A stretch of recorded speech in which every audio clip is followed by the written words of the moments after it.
Selamat siang, saudara yang dikasihi oleh Tuhan Yesus Kristus, jemaat dari Gereja Isa Al-Masih Pegangsaan. Kita berjumpa lagi dalam siraman rohani pada siang hari ini. Saudara, sebelumnya mari kita akan berdoa terlebih dahulu. Bapak Surgawi, terima kasih untuk siang hari ini Bapak. Terima kasih kami tetap merasakan bagaimana Tuhan memelihara hidup kami dan saat rehat ini.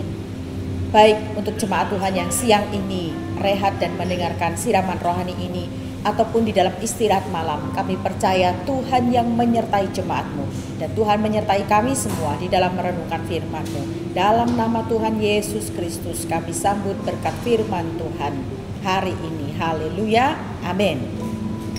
Nah, Bapak Ibu Saudara, saya akan membacakan untuk saudara ayat yang menjadi renungan kita adalah dari Habakuk pasal 3 ayat 17 sampai 19. Karena ini panjang saya membacakannya. Maaf kalau agak menunduk ya nanti ya. Habakuk 3 ayat 17 sampai 19. Sekalipun pohon ara tidak berbunga, pohon anggur tidak berbuah, hasil pohon zaitun mengecewakan, sekalipun ladang-ladang tidak menghasilkan bahan makanan, kambing domba terhalau dari kurungan, dan tidak ada lembu sapi dalam kandang, namun aku akan bersorak-sorak di dalam Tuhan, beria-ria di dalam Allah yang menyelamatkan aku. Allah Tuhanku itu kekuatanku.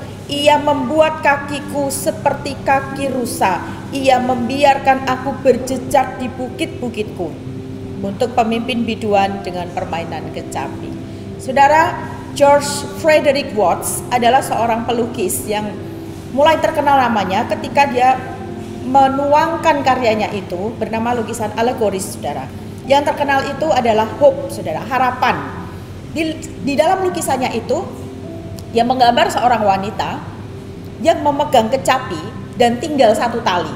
Wanita itu duduk di atas puncak dunia dan seolah menggambarkan bahwa sekalipun kecapi itu tinggal seutas talinya, wanita ini ingin terus memainkannya untuk menghasilkan nada-nada atau musik yang bisa didengarkan. Ada yang sungguh terjadi hal ini, saudara. Kalau saudara membaca dan mencarinya, Paganini, seorang violis, waktu itu dia sedang konser dengan biolanya dan dia memainkan nada-nada dengan begitu indahnya.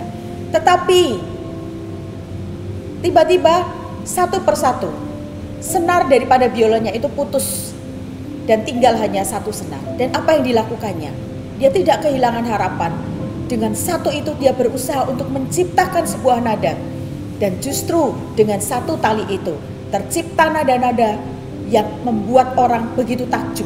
Ternyata hanya dengan satu tali saja dari biola itu masih bisa dimainkan dan masih bisa ada nada yang dikeluarkan. Well, saudara, Habakuk itu hidup di masa yang tidak mudah sebelum pembuangan. Penyerangan dari berbagai kerajaan menyerang Yerusalem. Saudara, dan dia tahu apa yang akan dihadapi oleh bangsanya. Dia tahu apakah yang akan terjadi dengan penyerangan itu. Porak-poranda, harta benda akan habis semuanya. Bahkan tidak ada lagi kuasa di situ. Tidak ada lagi pohon-pohon anggur, gak lagi berbuah. Pohon zaitun gak lagi menghasilkan.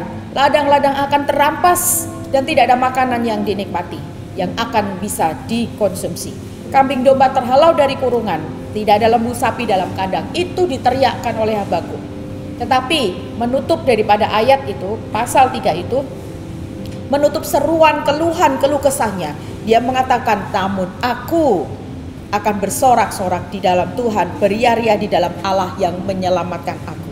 Sekalipun aku tidak memiliki apa-apa, sekalipun aku kehilangan semuanya, aku tidak akan kehilangan sukacitaku di dalam Tuhan. Seorang yang hidup di peternakan, malam hari itu dia tidak menyangka datang badai, angin yang kencang, taufan yang melanda dan memporak-porandakan peternakan miliknya. Dan keesokan harinya dia berdiri memandang peternakan itu, saudara. Dia berdiri memandang dan dia hanya bisa melihat bagaimana reruntuhan kandang-kandang daripada ayam-ayam yang dimilikinya. Dia hanya memandangnya saja. Tetapi di dalam reruntuhan, di salah satu sisa-sisa reruntuhan yang ada, dia menyaksikan ada yang bergerak di dalamnya dan keluarlah satu ekor ayam jantan dengan bak tubuh yang masih basah dan dengan beberapa bulu yang sudah mulai tercabut. Ayam itu terus keluar dari reruntuhan kandang itu, kayu-kayu yang menimpanya. Dan dia mulai mengepak-kepakkan sayapnya dan berkokok, menunjukkan suaranya. Saudara, mungkin angin ribut bisa ya menghanyutkan, menghapuskan, bisa menerbangkan, bisa menghabiskan seluruh apa yang kita punyai.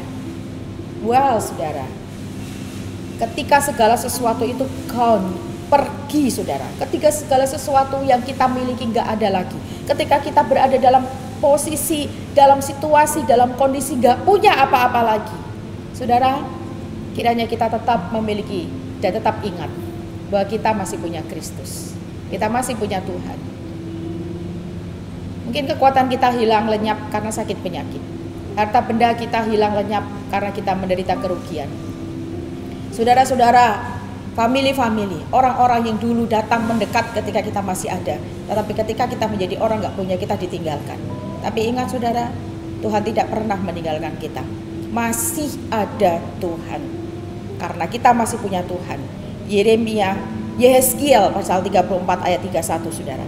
Kamu adalah domba-dombaku, domba gembalaanku, dan aku adalah Allahmu. Demikianlah firman Tuhan Allah. Saudara, berbahagialah kita dalam segala situasi. Angin ribut, badai tofan yang datang menghapus semuanya, menghancurkan semua. Kesulitan-kesulitan hidup, badai kehidupan bisa menghancurkan semua apa yang ada pada diri kita. Tetapi ingat satu hal, kita masih punya Tuhan dan Tuhan masih memiliki kita. Karena kita adalah domba-domba gembalaan daripada Tuhan. Sebagaimana diyakini oleh Habakuk bahwa segala sesuatu ketika itu habis dan tidak ada apa-apa lagi yang bisa dia lihat, dia tetap akan memuji Tuhan. Karena dia punya keyakinan Tuhan tidak pernah meninggalkannya. Demikian juga Tuhan yang sama adalah Tuhan yang juga memiliki saya dan Bapak Ibu Saudara yang pasti tidak akan pernah meninggalkan kita karena kita adalah domba-domba gembalaannya. Amin. Tetap semangat karena kita masih punya Tuhan. Tuhan Yesus memberkati.